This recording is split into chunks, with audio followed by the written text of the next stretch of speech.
হযরত আব্দুল কাদের জিলানী রহমাতুল্লাহি আলাইহির ফুফু আম্মা সাইয়্যেদা আয়েশা রহমাতুল্লাহি আলাইহি, তিনিও মস্ত বড় একজন বুজুর্গ ছিলেন। ভাইয়ারা আমার, তৎকালীন জামানায় ওই এলাকাতে বৃষ্টির আসছে না, অনাবৃষ্টির কারণে মানুষ কষ্ট করতেছে। বৃষ্টি না হওয়ার কারণে বর্তমানে যেমন আমাদের দেশসহ অনেক রাষ্ট্রেই তাপ বেশি, গরম বেশি হওয়ার কারণে মানুষের কষ্ট হচ্ছে, ফসল ফলাদি নষ্ট হচ্ছে, মানুষের অনেক জীবন চালানো অনেক কষ্ট হয়ে যাচ্ছে। হযরত আব্দুল কাদের জিলানী রহমাতুল্লাহি আলাইহির ফুফু আম্মা সাইয়্যেদা আয়েশা, ওনার জামানায়ও ভাইয়ারা আমার, বন্ধুরা আমার, তখনও অনাবৃষ্টির কারণে মানুষের কষ্ট হয়ে যাচ্ছিল। সবাই মিলে চিন্তা করলো কি করা যায়। আমাদের ফসল নষ্ট হচ্ছে বৃষ্টি না আসার কারণে, আমাদের অনেক ক্ষতি হচ্ছে, মানুষ বাঁচতেই তো কষ্ট হচ্ছে, জীবন চালাইতে কি করা যায়। সবাই মিলে পরামর্শ করলো আব্দুল কাদের জিলানীর ফুফুর কাছে আমরা যেতে পারি। আব্দুল কাদের জিলানীর ফুফু আম্মা যদিও মহিলা মানুষ ছিলেন, তিনিও রাবিয়া বসরিয়ার মতো একজন সুনামধন্য আল্লাহওয়ালা ছিলেন, আল্লাহর ওয়ালি বান্দি ছিলেন। হযরতে আব্দুল কাদের জিলানী রহমাতুল্লাহি আলাইহির ফুফু আম্মা, এলাকার মানুষ মিলে সবাই গিয়ে তার বাড়িতে আশ্রয় নিল। চতুর্দিক থেকে মহিলারা আয়েশা আব্দুল কাদের জিলানী রহমাতুল্লাহি আলাইহির ফুফু আম্মার কাছে বলে, এ আল্লাহর বান্দি, আপনি একটু আল্লাহ তাআলার কাছে দোয়া করেন। আয় আল্লাহ, বৃষ্টি না আসার কারণে আমাদের অনেক কষ্ট হচ্ছে, রোদ্রের তাপ বেশি হয়ে যাচ্ছে। আয় আল্লাহ, জাযাআম বিমা কাসাবাত আইদিন নাস, আমরা বুঝতেছি আমাদের পাপের কারণেই আমাদেরকে আযাব দিতেছ, জাহান্নামের আযাবের মতো মনে হচ্ছে এই গরমকালটা। আয় আল্লাহ, গরম কমায়া দাও, আসমান থেকে বৃষ্টির ফায়সালা করো, আমাদের ফসল নষ্ট হয়ে যাচ্ছে, মানুষ চলাফেরা করতে কষ্ট হচ্ছে, জনজীবন কষ্ট হয়ে যাচ্ছে গো মালিক। আয় আল্লাহ, তুমি আসমান থেকে রহমতের বৃষ্টির ফায়সালা করিয়া দাও। হযরত আব্দুল কাদের জিলানীর ফুফু আম্মাও, উনি একটা বড় আল্লাহওয়ালি বান্দি ছিলেন। সবাই আয়েশা দেখতেছে, মহিলারা আয়েশা দেখতেছে, তিনি উঠান ঝাড়ু দিচ্ছে, ঘরের সামনের জায়গাটা ঝাড়ু দিচ্ছে। ভাইয়েরা আমার, আব্দুল কাদের জিলানীর ফুফু আম্মা উঠান ঝাড়ু দিয়া ময়লাগুলো এক জায়গায় রাখছে, রাইখা আবার আল্লাহ তাআলার কাছে দোয়া করে, হে পরওয়ারদিগার আলম, অনাবৃষ্টির কারণে মানুষের কষ্ট হচ্ছে, তুমি আসমান থেকে রহমতের বৃষ্টির ফায়সালা করো। আমি উঠান ঝাড়ু দিয়া পরিষ্কার কইরা ময়লাগুলো এক জায়গায় রাখলাম, এবার তুমি আসমান থেকে রহমতের বৃষ্টির পানি দিয়া জমিনটাকে একটু ধৌত করিয়া দাও। কিছুক্ষণের মধ্যেই তাকায়া দেখলেন সকলে, হঠাৎ আসমানটা মেঘাচ্ছন্ন হয়ে গেল। মহান আল্লাহ রাব্বুল আলামিন আসমান থেকে বৃষ্টির ফায়সালা করে দিলেন। সবাই বুঝতে পারলেন, অবশ্যই আব্দুল কাদের জিলানীর ফুফু আম্মা একজন আল্লাহওয়ালি বান্দি। সে দোয়া করেছে, আল্লাহ, মানুষের জনজীবন কষ্ট হয়ে যাচ্ছে, ফসলের ক্ষতি হচ্ছে, তুমি বৃষ্টির ফায়সালা করো। মহান আল্লাহ রাব্বুল আলামিন আসমান থেকে বৃষ্টির ফায়সালা করিয়া দিলে। আব্দুল কাদের জিলানী বড় পীর এমনি হয় নাই, ওনার বংশটাও ছিল এমন উপরের লেভেলের, ওনার আব্বা আম্মাও ছিল যেমন, ওনার ফুফু আম্মাটাও আল্লাহওয়ালি বান্দি ছিলেন। এজন্য আসুন আমরা পুরুষ মহিলা সবাই আল্লাহর জিকির বেশি বেশি করি, আর আমরা যেন আল্লাহর উপরে ভরসা করি। নামাজ রোজার পাশাপাশি জিকির বেশি বেশি করলে কি হবে, আল্লাহ তাআলার বান্দি হিসাবে, আল্লাহর বান্দা হিসাবে কবুলিয়াত অর্জন করা যাবে। হযরত হাসান বসরি রহমাতুল্লাহি আলাইহি একজন মাজুসি অগ্নি পূজককে কালিমার দাওয়াত দিলেন, নাম ছিল তার শামউন। হে শামউন, তুমি পড়ে নাও লা ইলাহা ইল্লাল্লাহ। হযরত হাসান বসরি কালিমার দাওয়াত দিলে শামউন জিজ্ঞেস করে, হে হাসান, আমি যদি কালিমা পড়ে ঈমানওয়ালা হয়ে যাই, কালিমা পড়ে মুসলমান হয়ে যায়, তাহলে আমার কি লাভ হবে, কি ফায়দা হবে? হযরত হাসান বসরি জানায়া দিলেন, হ্যাঁ শামউন, তুমি যদি কালিমা পড়ে মুসলমান হয়ে যাও, তোমার নামটা জাহান্নামের দফতর থেকে কাইটা আল্লাহ তাআলা জান্নাতীদের খাতার ভিতরে আল্লাহ উঠায়া দিবে। আর কি ফায়দা হবে?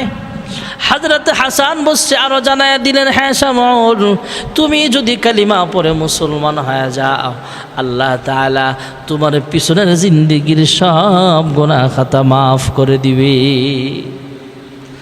শামউন এবার ডাক দিয়া কয়, হে হাসান, আমি যদি কালিমা পড়ে মুসলমান হয়ে যায় তাহলে আমার গুনাহ মাফ হয়ে যাবে? কয় হ্যাঁ।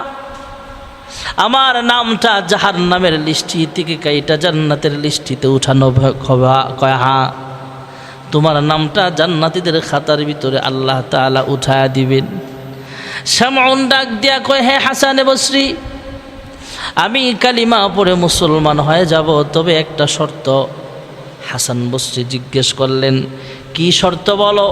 শামউন ডাক দিয়া কয়, হাসান, আমি কালিমা পড়ে মুসলমান হয়ে গেলাম, আমার নামটা আল্লাহ তাআলা জান্নাতীদের খাতায় উঠায় দিয়েছেন, আমার জিন্দেগির গুনাহ খাতা আল্লাহ মাফ করে দিয়েছেন।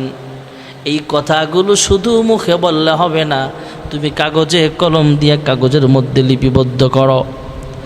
জান্নাতি দলিল দাও, দলিল লিপিবদ্ধ করা লাগবে যে হ্যাঁ আমি একজন ঈমানদার, আল্লাহ তাআলা আমাকে মাফ করে দিয়েছেন। হযরত হাসান বসরি রহমাতুল্লাহ আলাইহি শর্ত মোতাবেক কাজ করলেন। কয় ঠিক আছে, আমি তোমার শর্ত অনুযায়ী তোমাকে একটা জান্নাতি সনদ দেব, তথা আমি স্ট্যাম্পের মধ্যে সিগনেচার করে দেব, আমি লিখে দেব তুমি একজন জান্নাতি মানুষ, তুমি একজন ঈমানদার মানুষ, অসুবিধা নাই। হযরত হাসান বসরি রহমাতুল্লাহ আলাইহি কাগজ নিলেন, কলম নিলেন, কলম দিয়া কাগজের মধ্যে লিখতেছেন। আল্লাহর হাবিবের দুইটা হাদিস লেখা দিলেন। ক্বালা রাসূলুল্লাহ সাল্লাল্লাহু আলাইহি ওয়াসাল্লাম, মান ক্বালা লা ইলাহা ইল্লাল্লাহ দাখালাল জান্নাহ। আরেকটা হাদিস লিখে দিলেন, ক্বালা রাসূলুল্লাহ সাল্লাল্লাহু আলাইহি ওয়াসাল্লাম, আল ইসলামু ইয়াহদিমু মা কানা ক্বাবলাহু আও কামা ক্বালান নবিয়্যু আলাইহিস সালাতু ওয়াস সালাম। হযরত হাসান বসরি নিচে দিয়ে লিখে দিলেন, আমি হাসান বসরি সাক্ষী হয়ে গেলাম, শামউন এতদিন পর্যন্ত অগ্নি পূজক ছিল, এখন সে কালিমাওয়ালা মুসলমান হয়ে গেছে।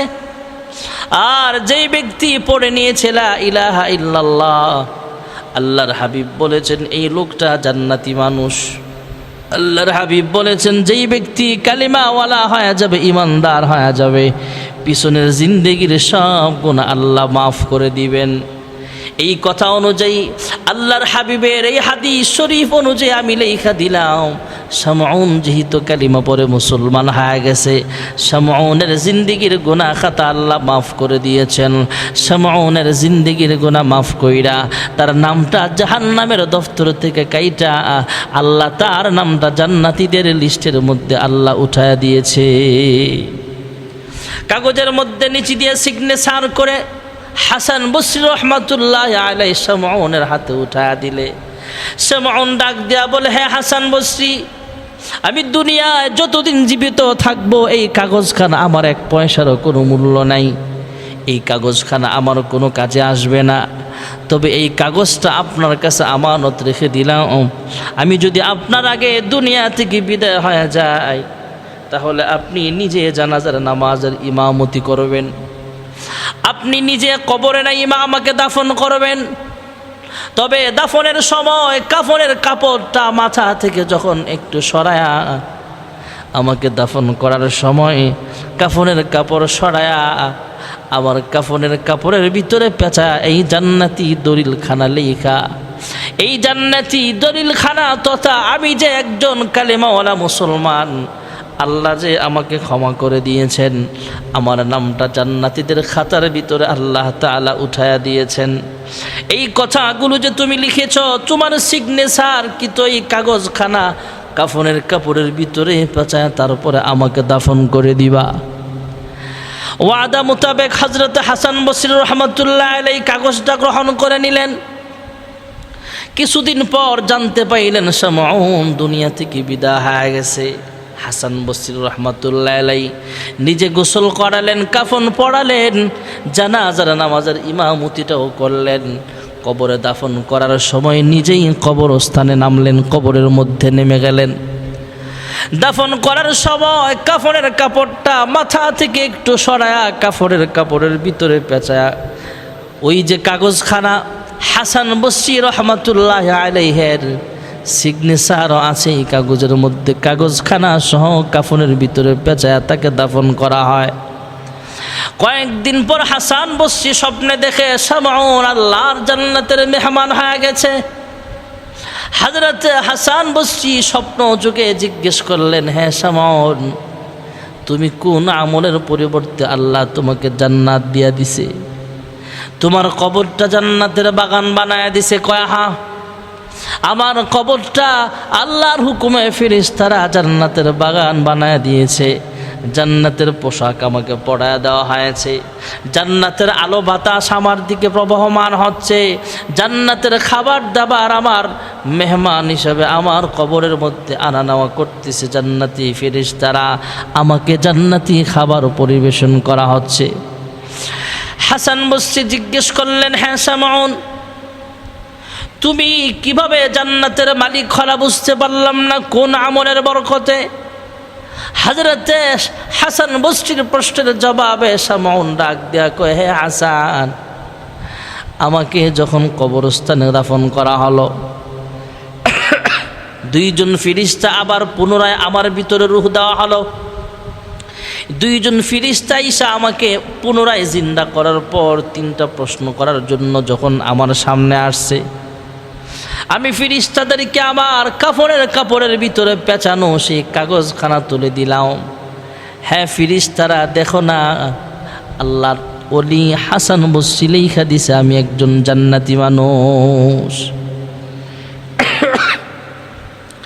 ভাইরা আমার, বন্ধুরা আমার, শামউন এবার স্বপ্নে হাসান বসরিকে বলতেছে, হাসান বসরি শোনেন, ফেরেশতাদেরকে আমি বললাম জান্নাতি দলিলখানা একটু পড়ে দেখো, আমি ইমানদার, আমার আমল ইমান কেমন মজবুত আমি জানি না, তবে হাসান বসরি লেখা দিছে আমি একজন জান্নাতি মানুষ। ফেরেশতারাও দলিলখানা পড়লেন। আল্লাহর হাবিবের দুইটা হাদিসও লেখা আছে, হাসান বসরির সিগনেচারও এখানে দেওয়া আছে। ফেরেশতারা আল্লাহকে বলে, হ্যাঁ মালিক, তোমার এমন একজন বান্দা কবরে আসছে, প্রশ্নের জবাব দিতে চায় না, তবে তার কাছে একটা দলিল আছে, হাসান বসরির সিগনেচার কিন্তু একটা কাগজ নিয়ে আমাদের সামনে উপস্থাপন করতে চায়। আল্লাহ রাব্বুল আলামিন জানায়া দিলেন, হাসান বসরি তো আল্লাহর হাবিবের হাদিস শরীফ লেখা দলিল দিয়া দিছে। হ্যাঁ, শামউন যেহেতু কালেমাওয়ালা হয়ে গেছে, শামউন যেহেতু কালেমাওয়ালা মুসলমান ইমানদার হয়ে গেছে, শামউনের জিন্দেগির সব গুনাহ আমি আল্লাহ মাফ করে দিলাম, শামউনকে আমি আল্লাহ জান্নাতি মানুষ বানায়া দিলাম। হাসান বসরি রহমাতুল্লাহ আলাইহি আশ্চর্য হয়ে গেলেন, এইভাবে তুমি জান্নাতের মালিক হয়ে গেলা? কয় হ্যাঁ, কারণ লা ইলাহা ইল্লাল্লাহর দাম আছে। এজন্যই আল্লাহর হাবিবও দাওয়াত দিয়েছেন, সমস্ত আম্বিয়া আলাইহিমুস সালাম শুধু দাওয়াত দিয়েছেন কুলু লা ইলাহা ইল্লাল্লাহ। এজন্যই তো আল্লাহর নবী বলেন, আফজলুজ যিকরি লা ইলাহা ইল্লাল্লাহ, পৃথিবীর সবচেয়ে দামি জিকির হলো লা ইলাহা ইল্লাল্লাহ। এই জিকিরটা আমরা বেশি বেশি আদায় করব। আল্লাহর ওলি হতে গেলে জিকির বেশি বেশি করা লাগবে। আরেকটা জিকির হলো আলহামদুলিল্লাহ, ও আফদলুদ দুআই আলহামদুলিল্লাহ। এই দোয়াটা বেশি বেশি পড়া, সুখে দুঃখে সবসময় শুকরিয়া আদায় করব আল্লাহ তাআলার। শুকরিয়া জানাই আল্লাহ, শুকরিয়া জানাই তোমার, অসহায় বান্দা মোরা বেঁচে আছি তোমার দয়ায়। শুকরিয়া জানাই আল্লাহ, শুকরিয়া জানাই তোমার, অসহায় বান্দা মোরা বেঁচে আছি তোমার দয়ায়। আমরা আলহামদুলিল্লাহ বেশি বেশি পড়ব। এই জন্যই তো আল্লাহ তাআলা সূরাতুল ফাতিহার প্রথম আয়াতটাই দিয়েছেন আলহামদুলিল্লাহি রাব্বিল আলামিন। ফজরের ওয়াক্তে আমরা যখন সুন্নত পড়ি 2 রাকাত, তখনও সূরাতুল ফাতিহা তেলাওয়াত করি আলহামদুলিল্লাহি রাব্বিল আলামিন। 2 রাকাত সুন্নতের প্রথম রাকাতে যেমন আলহামদুলিল্লাহ পড়ে, দ্বিতীয় রাকাতেও আলহামদুলিল্লাহ। ফজরের 2 রাকাত ফরজ যখন পড়ি তখনও প্রত্যেক রাকাতেই সূরাতুল ফাতিহা তেলাওয়াত করি আলহামদুলিল্লাহি রাব্বিল আলামিন। এই জন্য আলহামদুলিল্লাহর দাম আছে। এই জিকিরটা আমরা বেশি বেশি পড়ব। আরেকটা জিকির হলো সুবহানাল্লাহ। কেউ যদি একবার সুবহানাল্লাহ পড়ে, আল্লাহ রাব্বুল আলামিন আসমান এবং জমিনের ফাঁকা জায়গাটা তার নেক দিয়া ভরপুর করে দেয়। সুবহানাল্লাহ। এই জন্য আমরা সুবহানাল্লাহ বেশি বেশি পড়ব। যখনই সুযোগ পাবো সুবহানাল্লাহ, আলহামদুলিল্লাহ, লা ইলাহা ইল্লাল্লাহ। আরেকটা জিকির হলো আল্লাহু আকবার। আল্লাহ তাআলা সবচেয়ে বড়। সুবহানাল্লাহ কেন বেশি পড়ব? সুবহান শব্দটা কোরআনুল কারীমের একটা সূরার প্রথম আয়াতের প্রথম অংশে আছে। সূরা বনী ইসরাঈলের প্রথম আয়াত, সুবহানাল্লাযী আসরা বিআবদিহি লাইলাম মিনাল মাসজিদিল হারাম ليلا من المسجد الحرام إلى المسجد الأقصى الذي باركنا حوله لنريه من آياتنا إنه هو السميع البصير।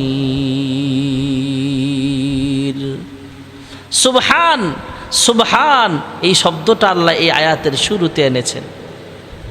সুবহানাল্লাহ অর্থ হলো আল্লাহ পুত পবিত্র। আমরা সুবহান বললো আল্লাহ পাক, না বললো তো আল্লাহ পাক। তারপরও আমরা যখন আল্লাহ তাআলার পবিত্রতা বর্ণনা করতে থাকি, মহান আল্লাহ রব্বুল আলামিন ফেরেশতাদেরকে ডাক দিয়া কয়, হ্যাঁ ফেরেশতারা রে, আমার বান্দা বান্দিরা সুবহানাল্লাহ বললো আমি আল্লাহ যেমন পাক, সুবহানাল্লাহ না বললো তো আমি আল্লাহ পুত পবিত্র, আমি আল্লাহর নাম এমনিই তো সুবহান। তারপরও আমার বান্দা বান্দিরা আমি আল্লাহর পবিত্রতা ঘোষণা করতেছে। হ্যাঁ ফেরেশতারা তোমরা সাক্ষী থাকো, আমি আল্লাহ এমনিই তো পাক ও পবিত্র, পুত পবিত্র আমি আল্লাহ। তারপরও আমার বান্দা বান্দিরা সুবহানাল্লাহর জিকির করতেছে। হ্যাঁ ফেরেশতারা রে, আমি আল্লাহ পাক, তবে আমার বান্দা বান্দি গুনাহ করার কারণে আমার বান্দা বান্দির অন্তরটা হলো নাপাক। হ্যাঁ ফেরেশতারা তোমরা সাক্ষী থাকো, আমার বান্দা বান্দি নাপাক জবান দিয়া নাপাক দিল দিয়া আমি আল্লাহকে সুবহান বলে আমি আল্লাহর পবিত্রতা ঘোষণা করতেছে। ফেরেশতারা তোমরা সাক্ষী থাকো, আমি আল্লাহকে সুবহান বলে ডাকার কারণে আমি আল্লাহ আমার বান্দার জিন্দেগির গুনাহ খাতাগুলো মাফ করে দিয়া আমার বান্দা বান্দির সাদা দিলটাকে কালো বানায় ফেলেছিল, এই কালো দিলটা আবার আমি আল্লাহ তাআলা পবিত্র বানায়া দিলাম। এই জন্য আমরা সুবহানাল্লাহর জিকিরটা বেশি বেশি করব। সুবহানাল্লাহ, আলহামদুলিল্লাহ, আল্লাহু আকবার, লা ইলাহা ইল্লাল্লাহ। আল্লাহু আকবার বলতে আমরা আল্লাহ সবচেয়ে বড়। আমরা বললেও আল্লাহ বড়, না বললেও আল্লাহ তাআলা সবচেয়ে বড়। আমরা আল্লাহু আকবারটা বেশি বেশি বলার কারণ হলো 24টা ঘন্টা পৃথিবীতে একটাই আওয়াজ হয়, সেটা হলো আল্লাহু আকবারের আওয়াজ। আল্লামা মুফতি তকি উসমানী দামাত বরকাতুল আলিয়া বিভিন্ন রাষ্ট্রে সফরে যান। উনি ওনার সফরের কিতাবে লিখেন, আমি পূর্ব দিকে যাইতে যাইতে পৃথিবীর সর্বশেষ রাষ্ট্র যেটার নাম ফৌজি বা ফিজি বলা হয় সেখানে গেলাম। সেখানে একটা জায়গা আছে ইন্টারন্যাশনাল ডেট লাইন, আন্তর্জাতিক সময়রেখা, ওই আন্তর্জাতিক সময়রেখার পাশে একটা মসজিদ আছে, যেই মসজিদে পৃথিবীর জমিনে সর্বপ্রথম ফজরের আজান হয়। ওখানে আল্লাহু আকবারের আওয়াজ হয়। আস্তে আস্তে মালয়েশিয়া আজান হয়, ওখান থেকে আস্তে আস্তে বাংলাদেশে হয়, ইন্ডিয়াতে হয়, পাকিস্তানে হয়, সৌদি আরব, মধ্যপ্রাচ্যের দেশগুলোতে আজান হয়। এভাবে যাইতে যাইতে যাইতে যাইতে 24টা ঘন্টায় আজানের আওয়াজ হয়। ভাইয়েরা আমার, এদিক দিয়ে সৌদি আরবে জোহরের আজান হচ্ছে, আসরের আজান হচ্ছে। এই মুহূর্তে মনে করেন সৌদি আরবে জোহরের আজান হচ্ছে, মালয়েশিয়ায় আবার মাগরিবের আজান হয়ে যাচ্ছে, আসরের সময় বাংলাদেশ আসরের টাইম হয়ে যাচ্ছে। এভাবে ঘুরতে ঘুরতে ঘুরতে ঘুরতে মালয়েশিয়ায় ফজরের আজান হয় 2 ঘন্টা আগে, আমরা 2 ঘন্টা পরে, আমাদের চেয়ে সৌদি আরব আরও 3 ঘন্টা পরে। এভাবে আজান চলতে চলতে চলতে চলতে 24টা ঘন্টা একটাই আওয়াজ, সেটার নাম হলো আল্লাহু আকবার। ভাইয়েরা আমার, বন্ধুরা আমার, এই জন্য আল্লাহু আকবারের জিকির আমরা বেশি বেশি করব, সুবহানাল্লাহর জিকির আমরা বেশি বেশি করব, আল্লাহু আকবারের জিকিরটা আমরা বেশি বেশি করব। আল্লাহওয়ালা হতে গেলে আল্লাহর জিকির বেশি বেশি করা লাগবে। হযরত আব্দুল কাদের জিলানী রহমাতুল্লাহি আলাইহির ফুফু আম্মা সাইয়্যেদা আয়েশা রহমাতুল্লাহি আলাইহি, তিনিও মস্ত বড় একজন বুজুর্গ ছিলেন। ভাইয়ারা আমার, তৎকালীন জামানায় ওই এলাকাতে বৃষ্টির আসছে না, অনাবৃষ্টির কারণে মানুষ কষ্ট করতেছে। বৃষ্টি না হওয়ার কারণে বর্তমানে যেমন আমাদের দেশসহ অনেক রাষ্ট্রেই তাপ বেশি, গরম বেশি হওয়ার কারণে মানুষের কষ্ট হচ্ছে, ফসল ফলাদি নষ্ট হচ্ছে, মানুষের অনেক জীবন চালানো অনেক কষ্ট হয়ে যাচ্ছে। হযরত আব্দুল কাদের জিলানী রহমাতুল্লাহি আলাইহির ফুফু আম্মা সাইয়্যেদা আয়েশা, ওনার জামানায়ও ভাইয়ারা আমার, বন্ধুরা আমার, তখনও অনাবৃষ্টির কারণে মানুষের কষ্ট হয়ে যাচ্ছিল। সবাই মিলে চিন্তা করলো কি করা যায়। আমাদের ফসল নষ্ট হচ্ছে বৃষ্টি না আসার কারণে, আমাদের অনেক ক্ষতি হচ্ছে, মানুষ বাঁচতেই তো কষ্ট হচ্ছে, জীবন চালাইতে কি করা যায়। সবাই মিলে পরামর্শ করলো, আব্দুল কাদের জিলানীর ফুফুর কাছে আমরা যেতে পারি। আব্দুল কাদের জিলানীর ফুফু আম্মা যদিও মহিলা মানুষ ছিলেন, তিনিও রাবিয়া বসরিয়ার মতো একজন সুনামধন্য আল্লাহওয়ালা ছিলেন, আল্লাহর ওয়ালি বান্দি ছিলেন। হযরতে আব্দুল কাদের জিলানী রহমাতুল্লাহি আলাইহির ফুফু আম্মা, এলাকার মানুষ মিলে সবাই গিয়ে তার বাড়িতে আশ্রয় নিল। চতুর্দিক থেকে মহিলারা আইসা আব্দুল কাদের জিলানী রহমাতুল্লাহি আলাইহির ফুফু আম্মার কাছে বলে, এ আল্লাহর বান্দি, আপনি একটু আল্লাহ তাআলার কাছে দোয়া করেন। আয় আল্লাহ, বৃষ্টি না আসার কারণে আমাদের অনেক কষ্ট হচ্ছে, রোদ্রের তাপ বেশি হয়ে যাচ্ছে। আয় আল্লাহ, জাযাআম বিমা কাসাবাত আইদিন নাস, আমরা বুঝতেছি আমাদের পাপের কারণেই আমাদেরকে আযাব দিতেছ, জাহান্নামের আযাবের মতো মনে হচ্ছে এই গরমকালটা। আয় আল্লাহ, গরম কমায়া দাও, আসমান থেকে বৃষ্টির ফায়সালা করো, আমাদের ফসল নষ্ট হয়ে যাচ্ছে, মানুষ চলাফেরা করতে কষ্ট হচ্ছে, জনজীবন কষ্ট হয়ে যাচ্ছে গো মালিক। আয় আল্লাহ, তুমি আসমান থেকে রহমতের বৃষ্টির ফায়সালা করিয়া দাও। হযরত আব্দুল কাদের জিলানীর ফুফু আম্মাও, উনি একটা বড় আল্লাহওয়ালি বান্দি ছিলেন। সবাই আয়েশা দেখতেছে, মহিলারা আয়েশা দেখতেছে, তিনি উঠান ঝাড়ু দিচ্ছে, ঘরের সামনের জায়গাটা ঝাড়ু দিচ্ছে। ভাইয়েরা আমার, আব্দুল কাদের জিলানীর ফুফু আম্মা উঠান ঝাড়ু দিয়া ময়লাগুলো এক জায়গায় রাখছে, রাইখা আবার আল্লাহ তাআলার কাছে দোয়া করে, হে পরওয়ারদিগার আলম, অনাবৃষ্টির কারণে মানুষের কষ্ট হচ্ছে, তুমি আসমান থেকে রহমতের বৃষ্টির ফায়সালা করো। আমি উঠান ঝাড়ু দিয়া পরিষ্কার কইরা ময়লাগুলো এক জায়গায় রাখলাম, এবার তুমি আসমান থেকে রহমতের বৃষ্টির পানি দিয়া জমিনটাকে একটু ধৌত করিয়া দাও। কিছুক্ষণের মধ্যেই তাকায়া দেখলেন সকলে, হঠাৎ আসমানটা মেঘাচ্ছন্ন হয়ে গেল। মহান আল্লাহ রাব্বুল আলামিন আসমান থেকে বৃষ্টির ফায়সালা করে দিলেন। সবাই বুঝতে পারলেন অবশ্যই আব্দুল কাদের জিলানীর ফুফু আম্মা একজন আল্লাহ ওয়ালি বান্দি। সে দোয়া করেছে, আল্লাহ মানুষের জনজীবন কষ্ট হয়ে যাচ্ছে, ফসলের ক্ষতি হচ্ছে, তুমি বৃষ্টির ফয়সালা করো। মহান আল্লাহ রাব্বুল আলামিন আসমান থেকে বৃষ্টির ফয়সালা করিয়া দিলে।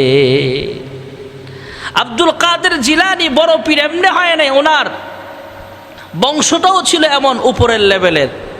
ওনার আব্বা আম্মাও ছিল যেমন, ওনার ফুফু আম্মাটাও আল্লাহ ওয়ালি বান্দি ছিলেন। এজন্য আসুন আমরা পুরুষ মহিলা সবাই আল্লাহর জিকির বেশি বেশি করি, আর আমরা যেন আল্লাহর উপরে ভরসা করি। নামাজ রোজার পাশাপাশি জিকির বেশি বেশি করলে কি হবে, আল্লাহ তাআলার বান্দি হিসাবে, আল্লাহর বান্দা হিসাবে কবুলিয়াত অর্জন করা যাবে। 5 ওয়াক্ত নামাজের পাশাপাশি জিকির বেশি বেশি করা, সুবহানাল্লাহ, আলহামদুলিল্লাহ, লা ইলাহা ইল্লাল্লাহ, আল্লাহু আকবার, এই জিকিরগুলো বেশি বেশি আদায় করব। আল্লাহ রাব্বুল আলামিন আমাদের সকলকে তৌফিক দান করেন, আমিন। ওয়া আখিরু দাওয়ানা আলহামদুলিল্লাহি রাব্বিল আলামিন।